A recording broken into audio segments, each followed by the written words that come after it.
Foot.fr, fournisseur officiel de football. Bonjour à toutes et à tous et bienvenue dans ce nouveau JT Foot Mercato. 2024 touche à sa fin et Mohamed Salah continue de nous épater chaque week-end. Un but magnifique, 2 passes décisives de plus. L'international égyptien a déjà battu son record d'offrande en Première Ligue et on arrive seulement à la mi-saison. Salah est sur un nuage donc logiquement on parle déjà de Ballon d'Or pour l'attaquant des Reds. Il a même été interrogé sur le sujet hier après la victoire 5-0 à West Ham. Je ne pense pas au Ballon d'Or, je veux juste gagner la Première Ligue. Je ferai de mon mieux pour que l'équipe remporte un trophée ou plus cette saison. Il y a d'autres équipes qui veulent nous rattraper. Nous devons rester humbles et concentrés, a déclaré Mohamed Salah au micro de Sky Sport. Arne Slot, l'entraîneur des Reds, a lui aussi été questionné sur la saison de son leader offensif et encore une fois le technicien néerlandais n'a pas tari d'éloges à l'égard de Salah. But Mo, when the word extraordinary is something I've heard a lot in the last 6 months, and he truly deserves this, and probably in the last 8 years, but I'm involved in the last half year, so yeah. I don't think he keeps surprising us because we know what a player he is and we know he's able to do so. But apart from that, he works really hard for the team also when the other team has the ball.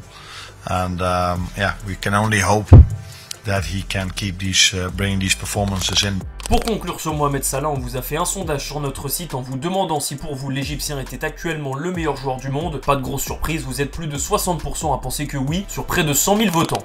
Du côté de Liverpool, tout roule sur le plan sportif, premier de Première Ligue, leader aussi en Ligue des Champions. Néanmoins, la direction des Reds doit se pencher sur l'avenir du club et la situation de Trent Alexander-Arnold est l'un des gros sujets à Liverpool. Hier, le journal AS a révélé que l'international anglais continuait de repousser les offres de prolongation de son club formateur. Alexander-Arnold se rapproche toujours plus du Real Madrid qui travaille sur ce dossier depuis des mois. Buteur hier contre West Ham, le latéral droit anglais a célébré en mimant une bouche qui parle près de son oreille, une manière d'apaiser les rumeurs. En tout cas, pour Arne Slot, il y a du positif dans ce geste. Je ne pense pas que ce soit négatif du tout. Il a très bien joué, il a marqué un beau but et la façon dont il a célébré son but en dit probablement assez long. A lancé le coach de Liverpool.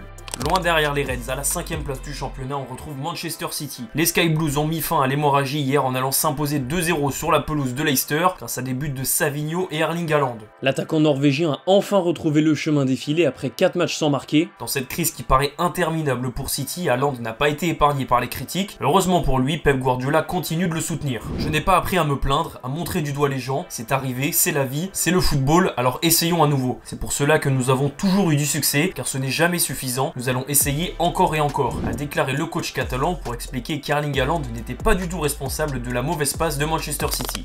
Toujours à City, Guardiola s'est confié plus en longueur en conférence de presse sur son 500e match à la tête des Citizens. Même si la période actuelle est de très loin la pire pour Pep Guardiola depuis qu'il entraîne City, il veut retenir les bons moments. Yeah, of course it's better. It's better. Of course there's a lot of games I'm so pleased and share it, but of course I said to the players, the staff, share it with them and all. The staff and players have been since the day one until now. There's a lot. I know have been the last 14 games have not been really good, but comparing 34 for 500, so we have to be so pleased and so happy what we have done together. Direction l'Espagne où le Real Madrid passe une trêve tranquille. Carlo Ancelotti espère retourner aux affaires avec tout son effectif ou presque. Pendant ce temps, le coach du Real a fait un petit tour sur une radio italienne pour parler de son futur alors que son nom revient du côté de l'AS Roma. Pour l'instant, je me sens bien ici et je ne pense pas à mon avenir. J'ai encore un contrat de 2 ans, mais les contrats peuvent être rompus ou prolongés, a expliqué Ancelotti. Il est lié au Real Madrid jusqu'en 2026, donc pas d'urgence, mais tout peut aller très vite, surtout au Real. Il y a quelques semaines, quand la Maison Blanche était en pleine crise, Carlo Ancelotti était au centre de l'attention. Depuis, le Real a redressé la barre, de quoi donner un peu d'air à Carleto, mais tout dépendra du nombre de trophées qu'aura gagné Madrid en fin de saison.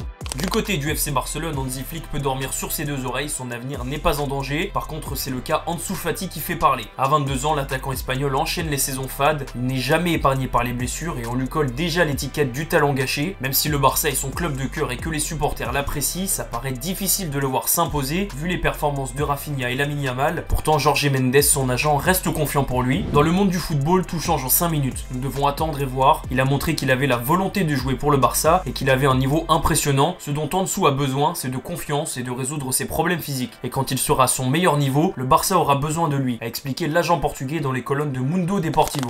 En Allemagne, le Bayern Munich réalise une belle demi-saison. Les débuts de Vincent Kompany sont convaincants. Maintenant, il va falloir confirmer et aller récupérer le titre de champion d'Allemagne que le Bayer Leverkusen a gagné la saison passée. Pour ça, le Bayern a prévu des changements dès cet hiver. Il va y avoir un ménage de fait dans l'effectif. Selon Kicker, Mathys Tel et Adam Aznou pourraient être prêtés. Même s'il préférait rester au Bayern, le club munichois a aussi besoin de dégraisser son effectif, donc des ventes sont prévues pour l'été prochain. Les candidats s'appellent Kingsley Coman, Leon Goretzka, voire Serge Gnabry. Bref, les stars sont en danger à Munich.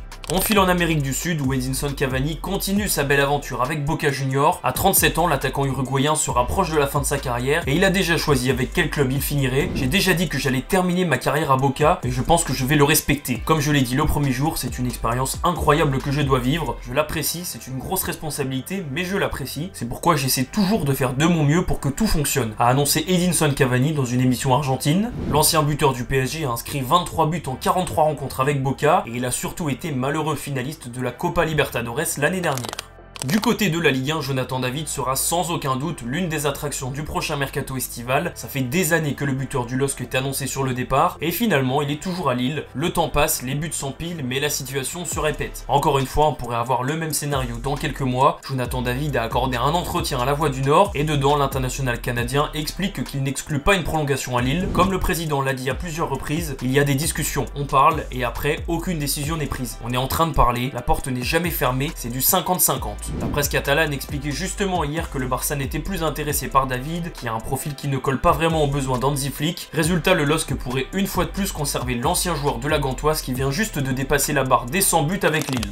On va continuer de parler de la Ligue 1, vous n'avez pas pu passer à côté. Cristiano Ronaldo a critiqué notre championnat la semaine dernière en expliquant qu'il était inférieur à la Ligue saoudienne, des propos qui n'ont pas du tout plu à Adil Rami qui n'a pas manqué l'occasion de répondre à CR7 sur sa chaîne Twitch. Il dit de la merde, vous voulez que je vous montre des images des défenseurs en Arabie Saoudite, ce n'est pas parce qu'il a fait une carrière de dingue que dès qu'il dit un truc c'est la vérité. Je pense que c'est un coup de com', essaye de jouer contre Monaco, Lille ou Marseille, va avec ta petite équipe jouer contre Brest, on est le plus gros vivier du monde avec le Brésil, on a des défenseurs c'est des machines, depuis 2 ans, tu le mets en Ligue 1, il se fait manger, à lâcher le champion du monde 2018. Avant de conclure, Cristiano Ronaldo, vous le savez, je suis fan. Je suis team Cristiano Ronaldo, mais il a fait une erreur. Quand il dit que le championnat saoudien est meilleur que celui en France, il ramène beaucoup de monde avec lui, ça a le mérite d'être clair. Un petit officiel du jour, on vous a parlé ce matin du départ de Paulo Fonseca du Milan AC. Le club lombard n'aura pas perdu de temps et a déjà annoncé l'arrivée de Sergio Conceição. L'ancien coach de Porto s'est engagé avec Milan jusqu'au 30 juin 2026. Un joli rebond pour Conceição qui était suivi par le FC Nantes il y a quelques semaines.